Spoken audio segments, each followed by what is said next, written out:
আল্লাহ বলেন, মা কানা ইব্রাহিমু ইয়াহুদিয়্যান ওয়ালা নাসরানিয়্যান ওয়ালাকিন কানা হানিফাম মুসলিমা ওয়া মা কানা মিনাল মুশরিকিন।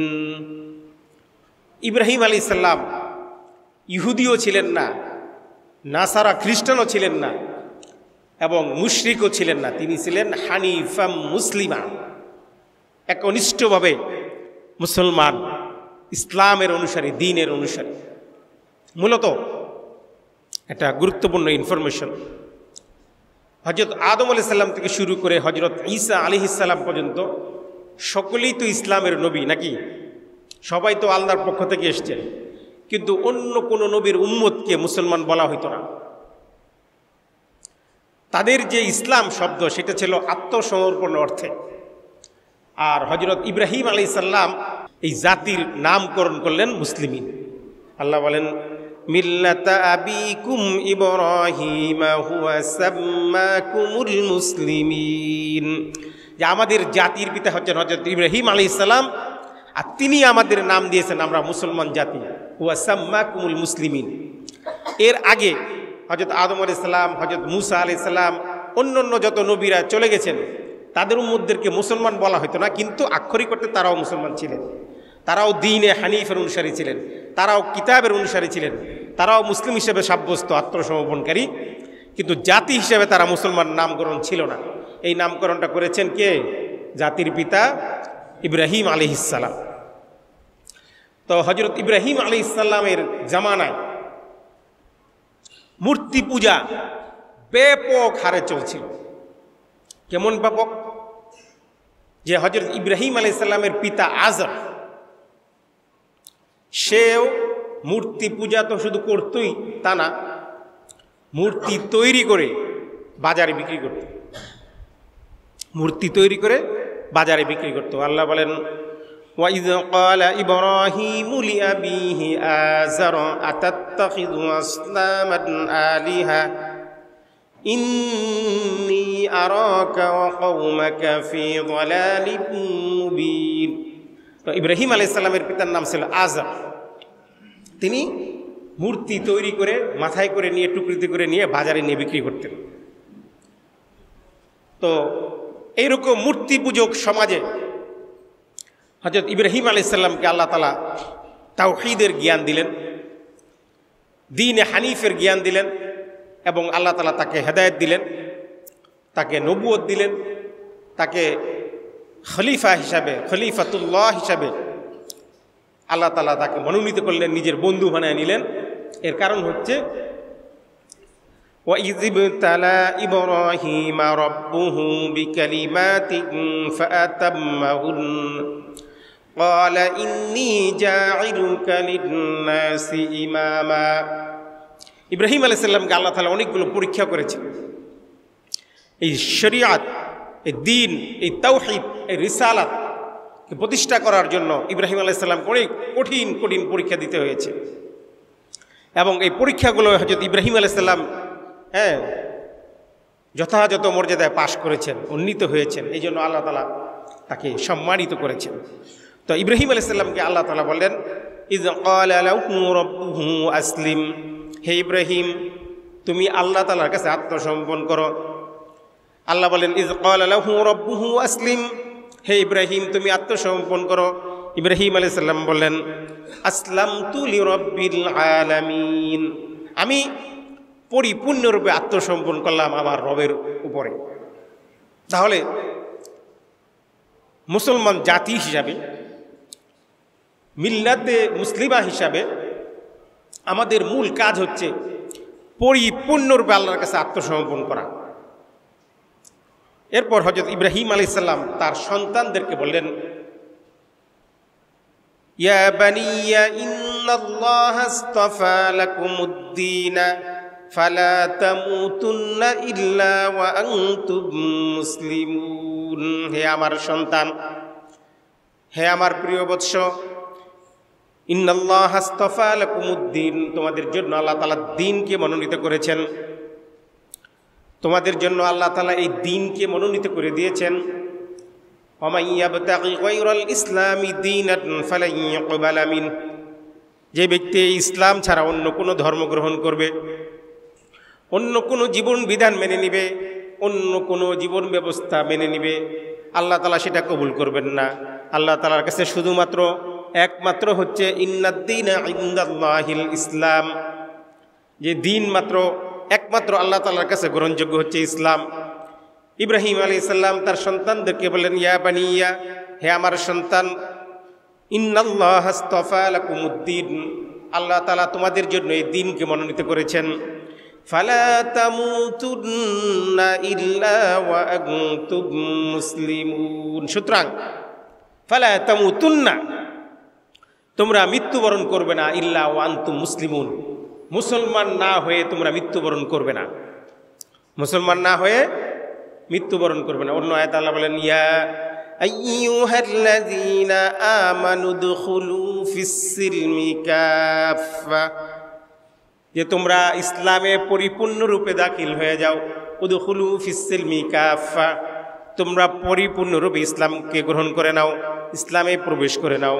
সুতরাং যখন তুমি ইসলামে গ্রহণ করে যাবে, ইসলামকে গ্রহণ করে নিবে, আর যখন তুমি ইসলামে দাখিল হয়ে যাবে, তখন তোমার মূর্তি পূজা, মাজার পূজা, কবর পূজা, গাছ পূজা, পাথর পূজা, চন্দ্র পূজা, সূর্য পূজা, এগুলো কোনোই পূজা করার কি সুযোগ আছে?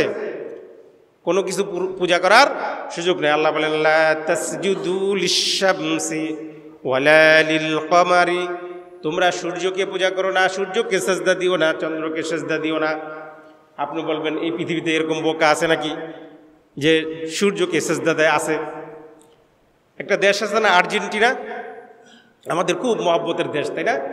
ফুটবল খেলা আসলে খুব মহব্বত। আর্জেন্টিনা যে পতাকা, এই পতাকার ভিতরে কি? সূর্য দেবতার ছবি।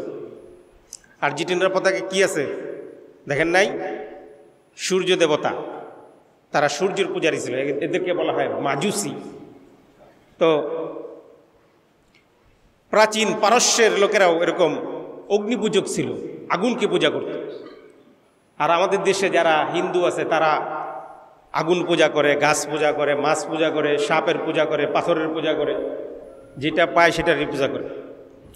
তো আল্লাহ ছাড়া আর অন্য কোনো কিছুর ইবাদত করা কি জায়েজ আছে? যে করবে সে কি সম্পূর্ণরূপে মুশরিক।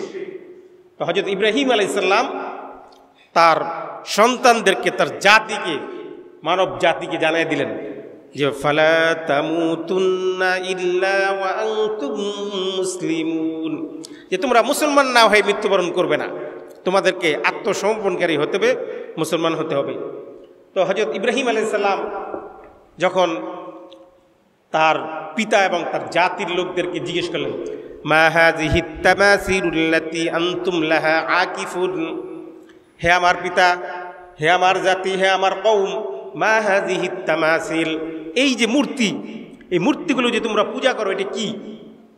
আনতুম লাহা আকিফুন, এই যে মূর্তিগুলো তোমরা পূজা করতেছো এটা কেন, এটা কি জিনিস? তো তোর বলতেছে, ওয়াজাদনা আবাআনা লাহা আবিদিন, যে আমরা আমাদের পূর্বপুরুষদেরকে এগুলো পূজা করতে পাইছি, এই জন্য পূজা করি। আমাদের দেশে যারা মূর্তি পূজা করে তাদেরকে জিজ্ঞেস করবেন, তারা এটাই বলবে যে সনাতন ধর্ম, প্রাচীনকাল থেকে আমরা এই মূর্তি পূজা করে আসতেছি, সুতরাং এটা আমরা করি। তাদের ধর্মেও এই পূজার কথা নাই, কিন্তু তাদের ধর্মের একটা শ্লোক আছে যে নাতা সিফাতি মা আস্তি, যে ঈশ্বরের কোনো মূর্তি নাই, ঈশ্বরের কোনো অবয়ব নাই, কিন্তু তারা নিজেরা অবয়ব বানায় সেটার পূজা করে। তো তাদেরকে যখন হযরত ইব্রাহিম আলাইহিস সালাম জিজ্ঞেস করলেন যে মা হাযিহিত তামাসিলুল্লাতী আনতুম লাহা আকিফুন, এই যে মূর্তি তোমরা নিজের হাতে বানাচ্ছ, বানায় আবার এটার পূজা করতেছো কেন? বলে, ওয়াজাদনা আবাআনা লাহা আবিদিন, আমরা এটা পেয়েছি আমাদের বাপ দাদাদের কাছ থেকে, পূর্বপুরুষদের থেকে আমরা এটা করে আসতেছি। তো ইব্রাহিম আলাইহিস সালাম বললেন, আনতুম আবাউকুম ফি যালালিম মুবিন, তোমরা এবং তোমাদের পূর্বপুরুষরা সুস্পষ্টভাবে পথভ্রষ্ট ছিল, সুস্পষ্টভাবে পথভ্রষ্ট। আনতুম ওয়া আবাউকুম ফি যালালিম মুবিন, তাহলে যারা মূর্তি পূজা করে, যারা আল্লাহ ছাড়া অন্যের ইবাদত করে, এগুলো পূজা করে, তারা কি পরিপূর্ণরূপে মুশরিক এবং তারা মিসগাইডেড, তারা পথভ্রষ্ট। এটা ইব্রাহিম আলাইহিস সালামের এই কথা আল্লাহ তাআলা সূরা শুআরাতে আল্লাহ তাআলা বলে দিলেন, আম্বিয়া, সূরা আম্বিয়ার 51 নম্বর আয়াতে। এরপর হযরত ইব্রাহিম আলাইহিস সালাম তার কওমকে দ্বীনের যে দাওয়াত, দাওয়াতের উত্তম পন্থা যেটা আল্লাহ তাআলা বলেন, ওয়ালা তুজাদিলু আহলাল কিতাবি ইল্লা বিল্লাতি হিয়া আহসান। যখন তোমরা আহলে কিতাবদের সাথে, অন্য মানুষদের সাথে যখন তোমরা বিতর্ক করবে, মুজাদালা করবে, তখন উত্তম পন্থায় তাদেরকে দ্বীনের দাওয়াত দিবে। ওয়ামান আহসানু কাওলাম মিম্মান দাআ ইলাল্লাহি ওয়া আমিলা সালিহা। যে মানুষকে যখন একজন মূর্তি পূজকরে যদি আপনি যায় গালি দেন, তাহলে কি সে মুসলমান হবে? হ্যাঁ, তাকে কি করতে হবে? যুক্তি দিয়ে, তর্ক দিয়ে বুঝাইতে হবে। ডক্টর জাকির নায়েক যেটা করেন, মানুষকে কম্পারেটিভ রিলিজিয়নের স্টুডেন্ট হওয়ার কারণে উনি যে হিন্দুদের কিতাব থেকে বুঝাই দিবে, তোমাদের ঋগ্বেদ, যজুর্বেদ, এই সমস্ত বেদের ভিতরেই পূজা করা নিষেধ আছে। খ্রিস্টানদেরকে বুঝাই দিবে যে তোমাদের বাইবেলই বলতেছে যে ঈসা আলাইহিস সালাম আল্লাহর ছেলেন, এটা না। বাইবেলে স্পষ্টভাবে এটা বলা নাই যে ঈসা আলাইহিস সালাম আল্লাহর ছেলে, তার পূজা করো, এই কথা বাইবেলে বলা নাই। এভাবে চ্যালেঞ্জ দিয়া তিনি মানুষকে তাদের ধর্মগ্রন্থ থেকেই তাদেরকে বুঝাই দিচ্ছেন। তো এটা হচ্ছে নবীদের একটা দাওয়াতের পদ্ধতি। হযরত ইব্রাহিম আলাইহিস সালাম এবার এই সমস্ত মূর্তি পূজকদেরকে বলতেছে, হাল ইয়াসমাউনাকুম ইজ তাদউন। তোমরা যে এই সমস্ত মূর্তিগুলোকে ডাকো, এদেরকে যে প্রসাদ দাও খাওয়ার জন্য, মিষ্টি, দই, মন্ডা আর কি কি দাও, হ্যাঁ, হাল ইয়াসমাউনাকুম ইজ তাদউন। তোমরা যখন ডাকো তখন কি তোমাদের ডাকে সাড়া দেয় এই মূর্তিগুলো? এরপরে ইব্রাহিম আলাইহিস সালাম আবার বলেন, আও ইয়ানফাউনাকুম আও ইয়াদুররুন। এই মূর্তিগুলো কি তোমাদের কোনো উপকার করতে পারে অথবা তোমাদের কি কোনো ক্ষতি করতে পারে? বলেন, মূর্তি কি মানুষের কোনো উপকার করতে পারে, কোনো ক্ষতি করতে পারে? পারে না। আল্লাহ কি বলেন শুনেন, ওয়া ইয়ামসাসকাল্লাহু বিদুররিন ফালা কাশিফা লাহু ইল্লা হু ওয়া ইউরিদকা বিখাইরিন ফালা রাদ্দা লিফাদলিহি ওয়া ইয়ামসাসকাল্লাহু বিদুররিন ফালা কাশিফা লাহু ইল্লা হু। আল্লাহ তাআলা যদি মানুষের ভাগ্যে কোনো খারাপ কিছু লিখে রাখেন, তাহলে তার ভাগ্যটাকে কেউ পরিবর্তন করে ভালো বানাইতে পারবে না। আর যদি কোনো ভালো জিনিস লিখে রাখেন, তাহলে সেটাকে কেউ পরিবর্তন করে খারাপ বানাইতে পারবে না। তাহলে ভালো এবং মন্দ এটা দেওয়ার মালিক কে? আল্লাহ। সুতরাং ইব্রাহিম আলাইহিস সালাম তার জাতি, তার পিতা, তার কওমকে বলতেছেন, হাল ইয়াসমাউনাকুম আও ইয়াদুররুন।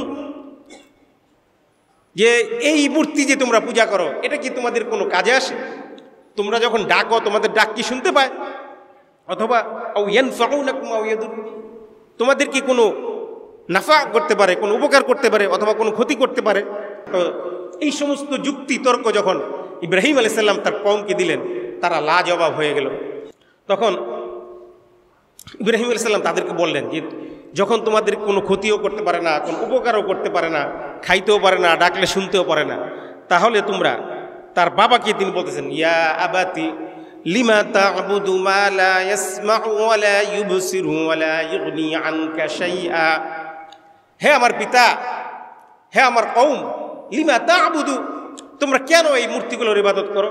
মা লা ইয়াসমাউ ওয়া লা ইউবসিরু ওয়া লা ইগনি আনকা শাইআ, যে শুনতে পায় না, যে দেখতে পায় না, যে তোমার কোনো উপকার করতে পারে না, তার ইবাদত কেন তোমরা করো? সুতরাং ইব্রাহিম আলাইহিস সালাম এই মূর্তি পূজকদের বিরুদ্ধে যুক্তি তর্ক এবং উত্তম পন্থায় মানুষকে তাওহীদের দাওয়াত দিলেন। তো এই পৃথিবীতে মুসলমানরা হচ্ছে তাওহীদপন্থী। মুসলমানরা কি পন্থী? তাওহীদপন্থী। তখন ওই জাতি আবার একই রকম উত্তর দিল, ওয়াজাদনা আলাইহা আবাআনা কাযালিকা ইয়াফআলুন, যে আমরা আমাদের বাপদাদাদেরকে এরকম মূর্তি পূজায় পাইছি, সুতরাং আমরা মূর্তি পূজা করি। এবার ইব্রাহিম আলাইহিস সালাম বলে, দেখেন,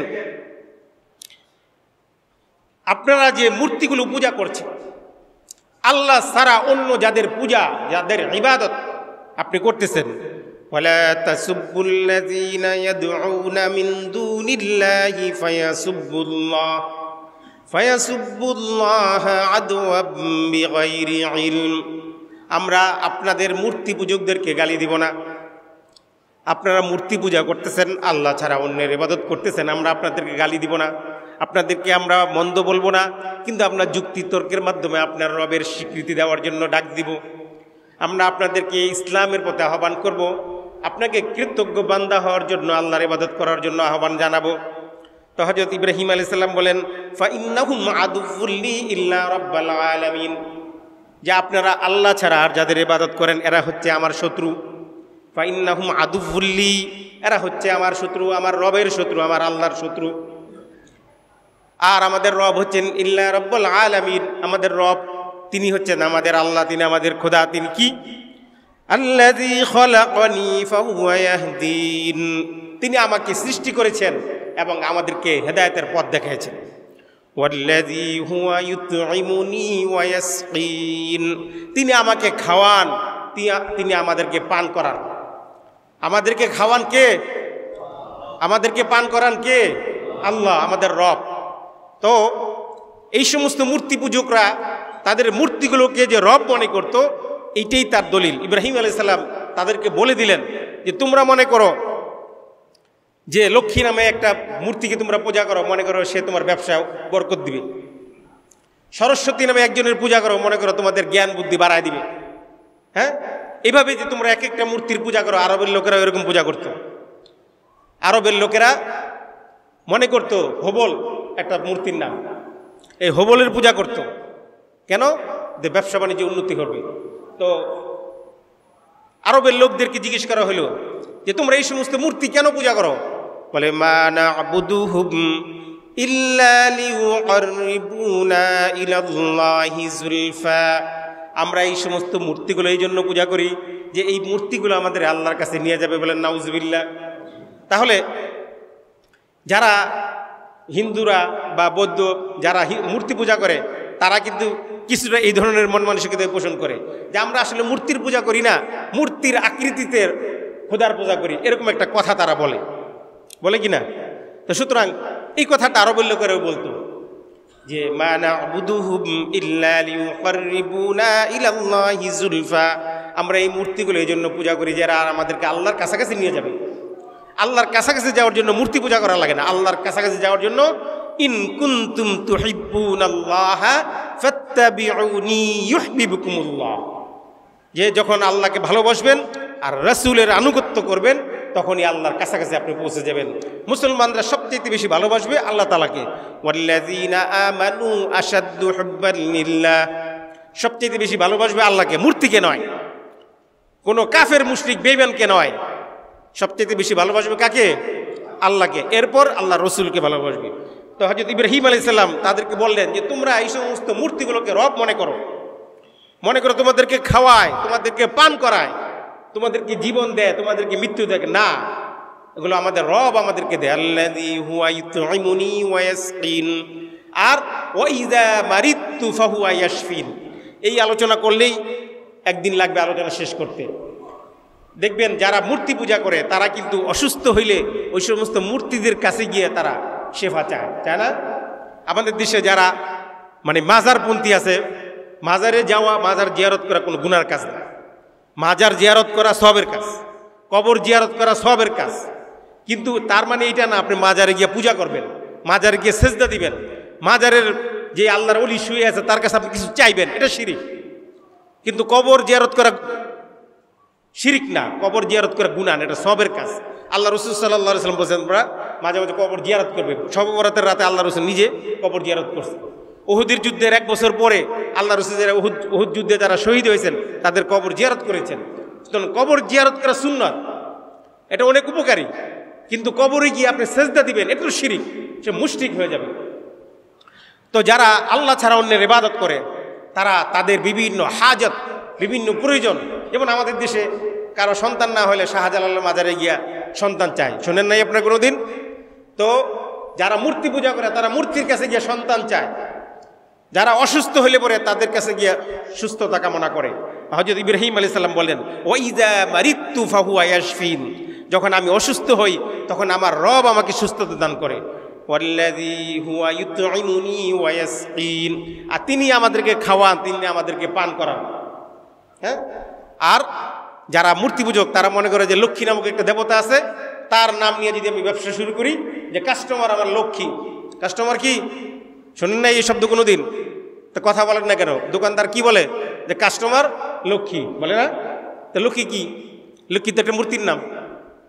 অর্থাৎ কাস্টমার লক্ষ্মী হলো লক্ষ্মী দেবতা, লক্ষ্মী দেবতার সাথে তার তুলনা। সুতরাং আল্লাহ ছাড়া অন্য কেউ কল্যাণ অকল্যাণের মালিক নাই, আছে?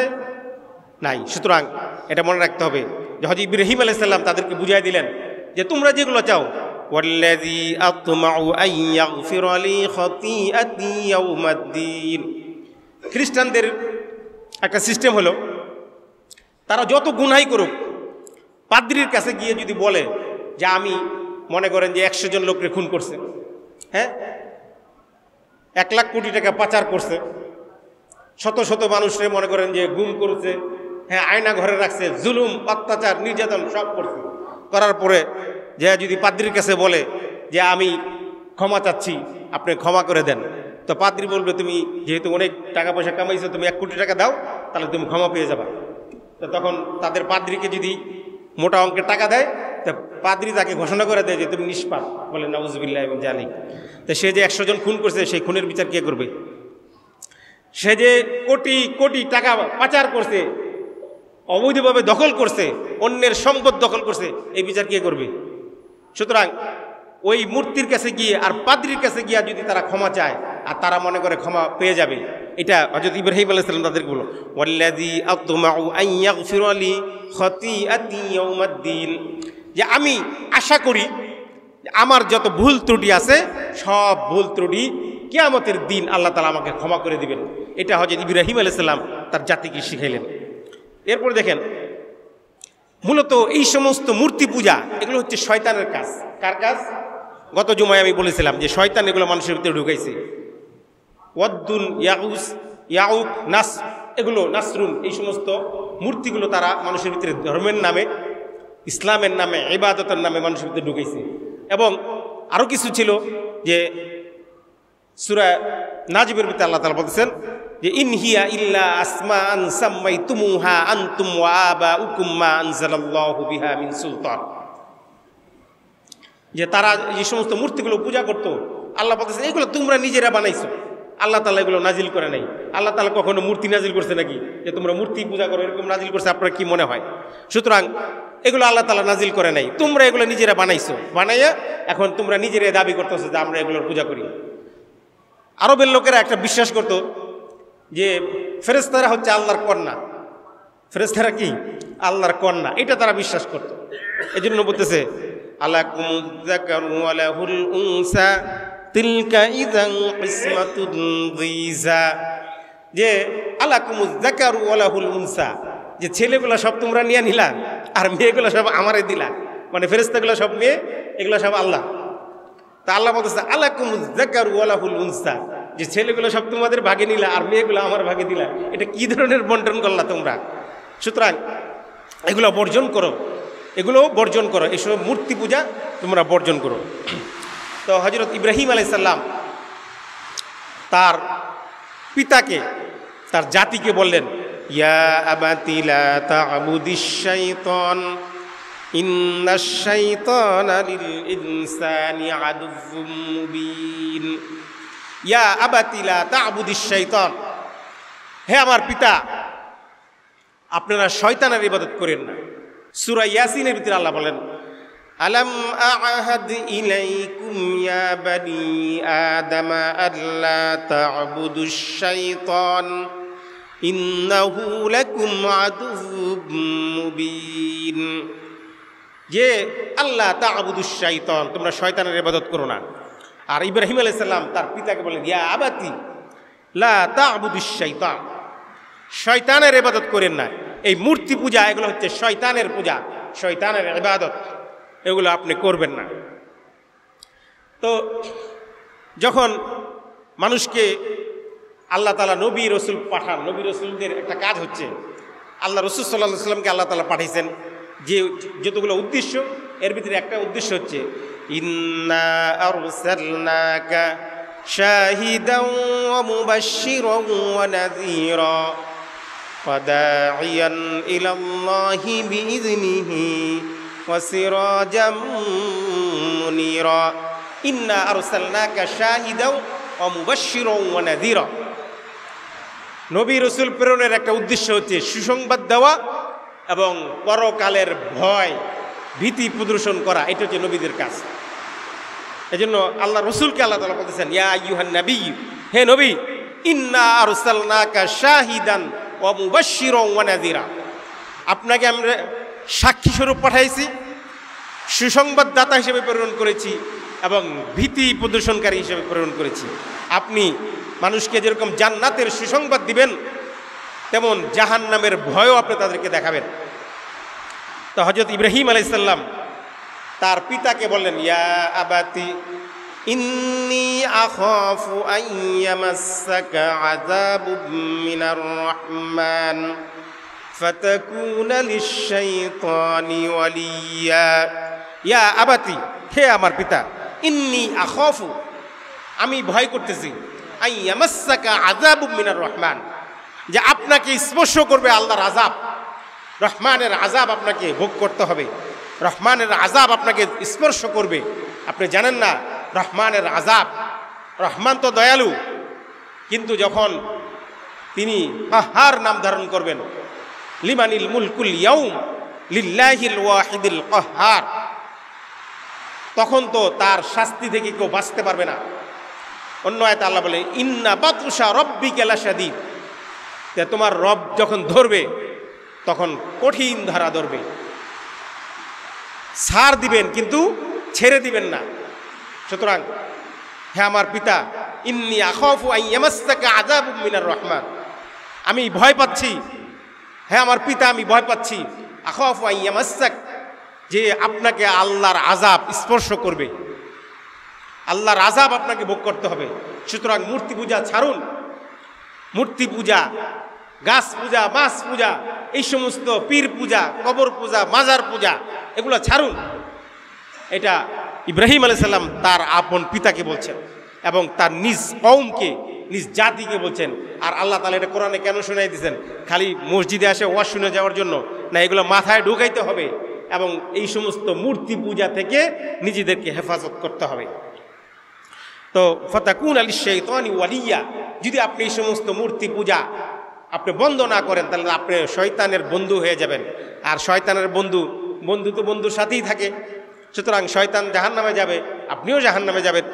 সুতরাং আপনি সতর্ক হন। এভাবে আল্লাহ তাআলা নবী হযরত ইব্রাহিম আলাইহিস সালাম তার কওমকে, তার জাতিকে এগুলো বুঝাইছেন। কেন? কিয়ামত পর্যন্ত যত মানুষ আসবে, এই মানুষ বিভিন্ন অ্যাঙ্গেলে মূর্তি পূজা করবে। আমাদের দেশে শেখ মুজিবুর রহমানের মূর্তি বানানো হয় নাই, দেখেন নাই আপনারা? জিয়াউর রহমানের মূর্তি বানানো হয় নাই, দেখেন নাই আপনারা? এরশাদ সাহেবের মূর্তি বানানো হয় নাই। এগুলো কেন? আমি নিজে দেখছি যে মানুষের ঘরে ঘরে শেখ মুজিবুর রহমানের মূর্তি বানায়, এই মূর্তির গলার ভিতরে মালা দেয়, ঘরের ভিতরে ওয়ালের ভিতরে ছবি টানা রাখে, ছবি টানা রেখে ওই ছবির গলায় মালা দেয়। আপনারা দেখেন নাই? আর না দেখলে এখন আবার ফেসবুক আর ইউটিউবে দেখে নেন। সুতরাং আজকে তারা মালা দেয়, কালকে তারা চুমা দিবে, পরশু দিন তাকে মাথা নত করবে, তারপরের দিন সেজদা দিবে। এইটাই তো নিয়ম। এইভাবেই তো মূর্তি পূজা ঢুকছে সমাজে। এবং মানুষের ঘরে ঘরে মূর্তি পূজা কেন, কীভাবে ঢুকলো? ঘরে ঘরে মূর্তি পূজা, ইন্ডিয়ান সিরিয়ালগুলো ঘরের ভিতরে চলে। তারা দেখতে পায় হিন্দুদের বিবাহ কিভাবে হয়, ঢাক দোল পেড়াইয়া 7 পাক দিয়ে, কিন্তু মুসলমানদের বিয়ে কিভাবে হয় মুসলমানদের সন্তানরা বলতে পারে না। কারণ কোনো নাটক সিনেমায় যদি ইসলামিক কালচার তুলে ধরে তারে মৌলবাদী বলে, আর যখন হিন্দু কালচার তুলে ধরে তখন সে মৌলবাদী হয় না। এই হচ্ছে আমাদের সমস্যা। মুসলমানের ঘরে মূর্তি পূজার সিন ইন্ডিয়ান চ্যানেলগুলোতে দেখাচ্ছে, আর মুসলমানদের ঘরের ভিতরে সেই টিভি চলছে আর সেগুলো দেখতেছে, আর সেই ঘর থেকে সমস্ত ফেরেশতা, সমস্ত রহমত, সমস্ত বরকত বের হয়ে যাচ্ছে, আর সে বসে বসে কাঁদছে আর সারাদিন বসে বসে টিভি দেখতেছে আর এই সমস্ত মূর্তি পূজা দেখতেছে। এবং মূর্তি পূজাকে একদিন দেখে, 2 দিন দেখে, 3 দিন দেখে, দেখতে দেখতে দেখতে দেখতে তার ভিতরে একটা সহনীয় পর্যায়ে চলে আসে। তখন সে এটাকে আর ঘৃণা করে না। হযরত ওমর ফারুক রাদিয়াল্লাহু তাআলা আনহু বলেন যে তোমরা ওই সমস্ত মুশরিকদের ধর্মীয় অনুষ্ঠানে তোমরা যাবে না, কারণ ওগুলো হচ্ছে আল্লাহ তাআলার গজব পড়ার জায়গা। কিসের জায়গা? গজব পড়ার জায়গা। কওমে আদ এবং কওমে সামুদ, এই সমস্ত কওমকে আল্লাহ তাআলা যে গজব দিয়েছেন, ওই সমস্ত অঞ্চল যখন আল্লাহ রাসূল সাল্লাল্লাহু আলাইহি সাল্লাম অতিবাহিত করতেন, তখন মাথায় রুমাল দিয়ে দ্রুত ওই এলাকাটা অতিক্রম করতেন। কেন? বলছেন যে এই জায়গায় আল্লাহর গজব নাজিল হয়েছে, যে কোনো সময় আবার গজব নাজিল হইতে পারে, সুতরাং দ্রুত এই স্থান ত্যাগ করো। এভাবে আল্লাহ রাসূল সাল্লাল্লাহু আলাইহি সাল্লাম ওই সমস্ত এলাকা ত্যাগ করতেন, গজবপ্রাপ্ত এলাকাগুলো। আর যেখানে মূর্তি পূজা হয়, যেখানে আল্লাহ ছাড়া অন্যের ইবাদত হয়, সেটা তো গজবপ্রাপ্ত এলাকা। সেই এলাকায় যদি কোনো মুসলমান থাকে, সেও তো সেই গজবের ভিতরেই পড়বে। আর যখন সে গজব, শিরকি এবং মুশরিকি কাজ রত অবস্থায় যখন সে মারা যাবে, সে তো আর মুসলমান হয়ে মারা যাবে না। কারণ একটা জিনিস মনে রাখবেন, বুখারীর রাওয়ায়াতে একটা হাদিস আছে, চোর যখন চুরি করে তখন তার ভিতরে ঈমান থাকে না, তার ঈমান তার ভিতর থেকে বের হয়ে উপরে ঘুরতে থাকে। ওই মুহূর্তে যদি সে মারা যায় তাহলে বেঈমান হয়ে মারা যাবে। যখন জেনাকারী জেনা করে তখন তার ভিতরে ঈমান থাকে না, তার ঈমানটা তার ভিতর থেকে বের হয়ে যায়। ওই অবস্থায় যদি সে মারা যায় তাহলে সে বেঈমান হয়ে মারা যাবে। সুতরাং আল্লাহর লানত প্রাপ্ত, আল্লাহর গজব প্রাপ্ত জায়গায় যদি আপনি যান, আর আপনি যদি সেটা দেখেন, আল্লাহ না করুন সেখানে যদি আপনার মৃত্যু হয়, তাহলে আপনি তো কাফের অবস্থায় মৃত্যুবরণ করলেন। সুতরাং সাবধান, যেখানে আল্লাহর গজব প্রাপ্ত জায়গা সেগুলোতে যাওয়া যাবে না, নিজেরাও যাবেন না, সন্তানদেরকেও যেতে দিবেন না। আর ঘরের ভিতরে টিভি, সিনেমা যা আছে এগুলো সব বন্ধ করবেন, যাতে করে ওই লানতপ্রাপ্ত ওই সমস্ত জালেমদের, যারা আল্লাহর সাথে জুলুম করে, যারা আল্লাহ ছাড়া অন্যের ইবাদত করে, ওদের কোনো কিছু, কোনো চ্যানেল, ওদের কোনো আলোচনা, ওদের কোনো ধর্মীয় অনুষ্ঠান, কোনো কিছুই যেন কোনো মুসলমানের ঘরে চলতে না পারে, এটা আমাদেরকে সতর্ক থাকতে হবে। আল্লাহ সুবহানাহু ওয়া তাআলা হযরত ইব্রাহিম আলাইহিস সালামের এই ঘটনাটা বলে দিলেন, আলাম তারা ইলাল্লাযী হাজ্জা ইব্রাহিমা ফি রাব্বিহি আন আতাহুল্লাহুল মুলক ইয ক্বালা ইব্রাহিমু রাব্বিয়াল্লাযী ইহয়ী ওয়া ইউমীত ক্বালা আনা উহয়ী ওয়া উমীত। ইব্রাহিম আলাইহিস সালাম যখন এই মূর্তি পূজার বিরুদ্ধে সারা জাতিকে সতর্ক করছেন, তখন এই ঘটনা, ইব্রাহিম আলাইহিস সালামের এই অবস্থান নমরুদের দরবারে চলে গেল। নমরুদের ইনফরমেশন দেওয়া হলো যে ইব্রাহিম নামে এক ব্যক্তি, এটা তো তোমাদের পূজা করে না, তোমার পূজা করে না, তোমাদের মূর্তির পূজা করে না। তখন ইব্রাহিম আলাইহিস সালামকে ডাকা হলো। ইব্রাহিম আলাইহিস সালামের সাথে নমরুদের যে কথোপকথন, সেটা আল্লাহ তাআলা কোট করলেন, আলাম তারা ইলাল্লাযী হাজ্জা ইব্রাহিমা ফি রাব্বিহি আন আতাহুল্লাহুল মুলক, যে হে নবী, আপনার কাছে কি সেই সংবাদ পৌঁছে নাই? অবশ্যই পৌঁছেছে, যে ইব্রাহিম আর ওই রাজত্বের মালিকের কথা, যাকে রাজত্ব আল্লাহ তাআলা দিয়েছেন। ইয ক্বালা ইব্রাহিমু রাব্বিয়াল্লাযী ইহয়ী ওয়া ইউমীত। ইব্রাহিম আলাইহিস সালাম বললেন, আমার রব আমাদেরকে জীবন দান করে, আমাদেরকে মৃত্যু দান করে। আমার রব আমাদেরকে জীবন দেয়, আমাদেরকে মৃত্যু দেয়। যেমন সূরা মুলকের ভিতরে আল্লাহ বলেন, আল্লাযী খালাকাল মাউতা ওয়াল হায়াতা লিয়াবলুয়াকুম আইয়ুকুম আহসানু আমালা। ইব্রাহিম আলাইহিস সালাম বললেন, আমাদের হচ্ছে রব, এই রব আমাদেরকে জীবন দেয় এবং মৃত্যু দেয়। এবার নমরুদ বলে, ক্বালা আনা উহয়ী ওয়া উমীত, আমিও তো মানুষকে জীবন দেই এবং মৃত্যু দেই। কিভাবে? নমরুদ জেলখানা থেকে 2জন কয়েদি ধরে নিয়ে আসলো, তাই না? একজনকে ছুরি আঘাত করে পেটের ভিতরে ছুরি ঢুকিয়ে দিয়ে তাকে হত্যা করলো, বলে যে আমি একজনকে মৃত্যু দিলাম। আবার আরেকজনকে এমনি ছেড়ে দিল, বেকসুর খালাস দিয়ে দিল, বলে তাকে আমি জীবন দিয়ে দিলাম। এবার ইব্রাহিম আলাইহিস সালাম দেখলেন এ তো বড় বাটপার, এ তো দাওয়াত গ্রহণ করেছিল।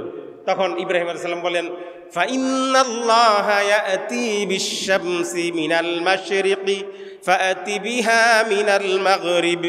হে নমরুদ, আমার রব পূর্ব দিকে সূর্য উদিত করে আর পশ্চিম দিকে সূর্য অস্তমিত যায়, তুমি যদি পারো এর ব্যতিক্রম করে দেখাও। এবার নমরুদ লাজবাব, ফাবুহিতাল্লাযী কাফার। এবার নমরুদ লাজবাব হয়ে গেছে, আর পারবে সূর্য উল্টায় দিতে? পারবে না। সুতরাং দাওয়াতের ক্ষেত্রে হযরত ইব্রাহিম আলাইহিস সালাম আমাদের জাতির পিতা, আমাদের জাতির নামকরণ করেছেন হযরত ইব্রাহিম আলাইহিস সালাম। আর তিনি এই মূর্তি পূজার বিরুদ্ধে সারা জীবন সংগ্রাম করেছেন। আল্লাহ রাসূল সাল্লাল্লাহু আলাইহি সাল্লাম এই মূর্তি ভেঙেছেন। কাবার চত্বরে 360 মূর্তি ছিল। আল্লাহ রাসূল বললেন, জাল হক ওয়া যাহাকাল বাতিল ইন্নাল বাতিলা কানা যাহুকা। তখন খালি লাঠি দিয়ে আঘাত করে না, ধাক্কাও দেওয়া লাগে নাই, খালি গোতা দিছে আর এক একটা মূর্তি ভেঙে ভেঙে পড়ে গেছে। আর তার উম্মত, সেই জাতি যদি এখন মূর্তি পূজা দেখে আর মূর্তি পূজা অংশগ্রহণ করে আর প্রসাদ খায়, তাহলে ওই জাতির মতো লানতপ্রাপ্ত জাতি আর ওই জাতির মতো দুর্ভাগ্য জাতি আর পৃথিবীতে হইতে পারে না, ঠিক কিনা?